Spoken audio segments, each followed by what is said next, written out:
Hi, Central School friends. This is Mrs. Miller back with another week of library lessons for all of you. I hope you are all doing well and enjoying this beautiful weather that we've had recently. There's only a few more weeks of school, so I want you to keep working hard and let you know how much I appreciate all of you who are completing your library lessons, who are doing such a great job with the activities, the Google Forms, and everything that you guys have been doing so incredibly well. I love reading your responses and your answers to the questions that I'm asking you, and I want you to know I am looking at all of them. So great job. Keep it up for just a few more weeks of school. Now, today's theme is going to be on fractured fairy tales. Fractured fairy tales are stories where the author takes the original version of the story and kind of mixes it up or changes it a little bit. They might switch around the characters in the story. They might change the setting. Sometimes in fractured fairy tales, authors add different parts that didn't originally happen in the original story. They also might change the point of view of the story and tell the story from another point of view. So today, I'm going to read you a fractured fairy tale called The Three Little Wolves and the Big Bad Pig. Now, right off the bat, you probably have noticed some differences between the original story of the Three Little Pigs. Except this story is about the Three Little Wolves and the Big Bad Pig. So, I think this story is going to be a little mixed up from the original version that we are familiar with. Let's see. Once upon a time, there were three cuddly little wolves with soft fur and fluffy tails who lived with their mother. The first was black, the second was gray, and the third was white. One day, the mother called the three little wolves around her and said, "My children, it is time for you to go out into the world. Go and build a house for yourselves, but beware of the big, bad pig." "Don't worry, Mother. We will watch out for him," said the three little wolves, and off they went. Soon they met a kangaroo. A kangaroo? Who was pushing a wheelbarrow full of red and yellow bricks. "Please, will you give us some of your bricks?" asked the three little wolves. "Certainly," said the kangaroo, and she gave them lots of red and yellow bricks. So the three little wolves built themselves a house of bricks.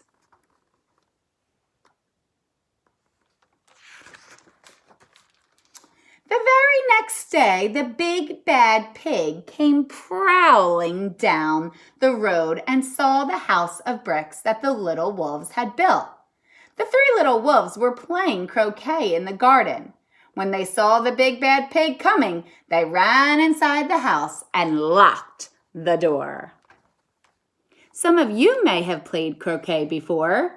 It's certainly a fun game to play during spring and summer when it's warm outside. The pig knocked on the door and grunted, little wolves, let me come in." "No, no, no," said the three little wolves. "Not by the hair on our chinny chins. We will not let you in, not for all the tea leaves in our china teapot." "Then I'll huff and I'll puff and I'll blow your house down," said the pig. And so he huffed and he puffed and he huffed, but the house didn't fall down.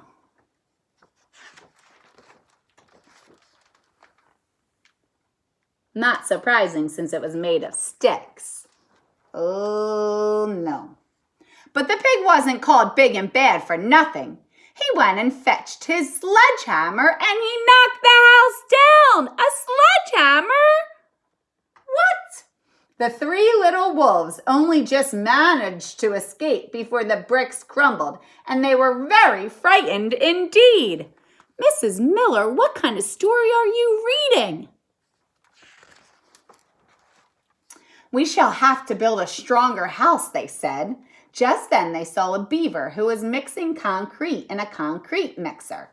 Please, will you give us some of your concrete? Asked the three little wolves. Certainly, said the beaver, and he gave them buckets and buckets full of messy, dirty concrete.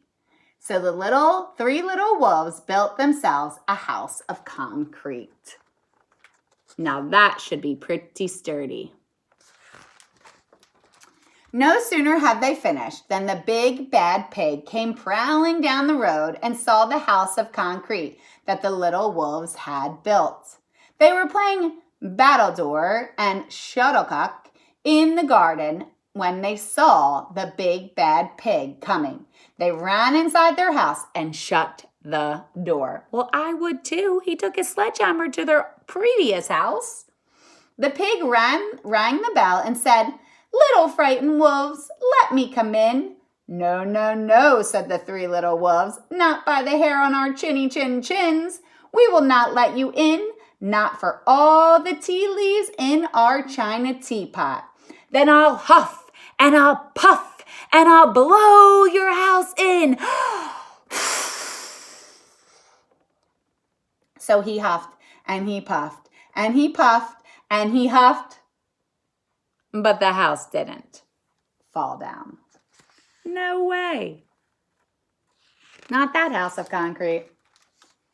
But the pig wasn't called big and bad for nothing.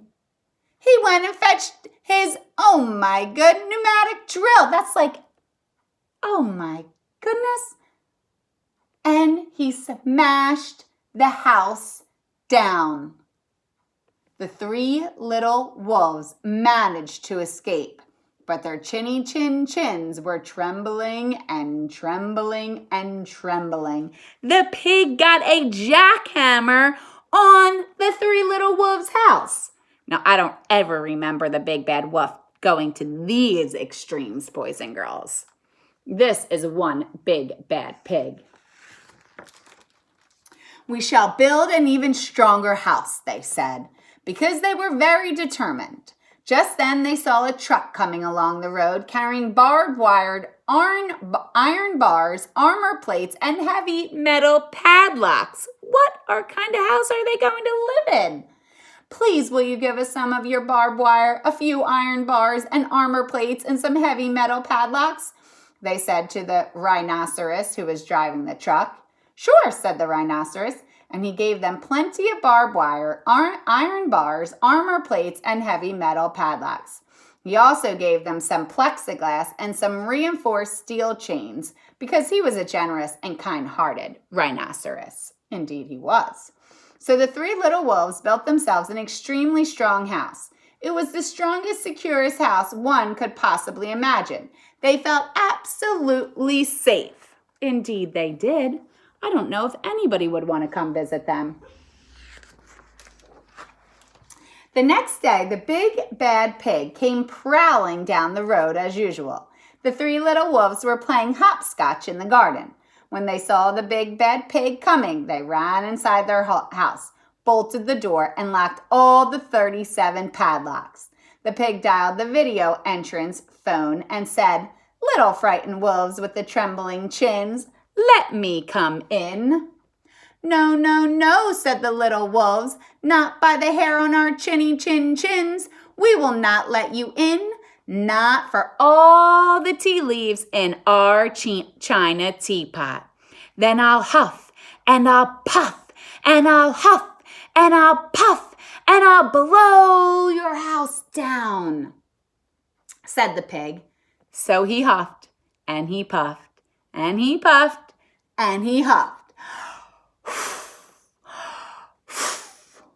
Boys and girls, do you think he was able to huff and puff and blow that house down? No way. Not with what that house was made of. But the house didn't fall down. But the pig wasn't called big and bad for nothing. He brought some dynamite, laid it against the house, lit the fuse, and what kind of book is Mrs. Miller reading that has dynamite in it?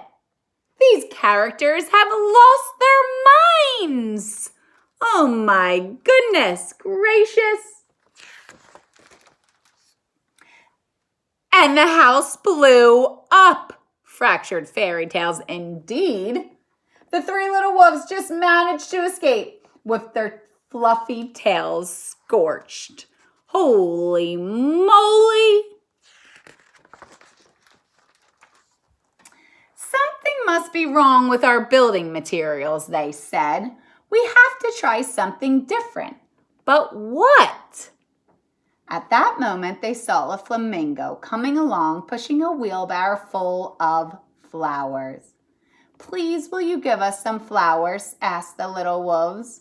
With pleasure, said the flamingo, and he gave them lots of flowers. So the three little wolves built themselves a house of flowers. Flowers? And that big bad pig? Ooh, I don't know about that, boys and girls. Doesn't seem like flowers would be strong enough. One wall was of marigolds, one of daffodils, one of pink roses, and one of cherry blossoms. Oh my goodness, they picked some of my favorite flowers. Some of the very flowers that you probably have blooming in your yard right now. The ceiling was made of sunflowers, and the floor was a carpet of daisies. They had water lilies in their bathtub and buttercups in the refrigerator. It was a rather fragile house, and it swayed in the wind, but it was very beautiful. Next day, the big bad pig came prowling down the road and saw the house of flowers that the three little wolves had built. He rang the blue bell at the door and said, "Little frightened wolves with the trembling chins and the scorched tails, let me come in." "No, no, no," said the three little wolves, "not by the hair on our chins. We will not let you in, not for all the tea leaves in our china teapot.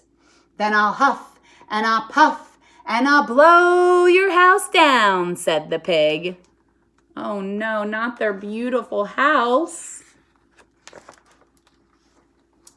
But as he took deep breaths, ready to huff and puff, he smelled the soft scent of flowers. It was fantastic. And because the scent was so lovely, the pig took another breath and another breath.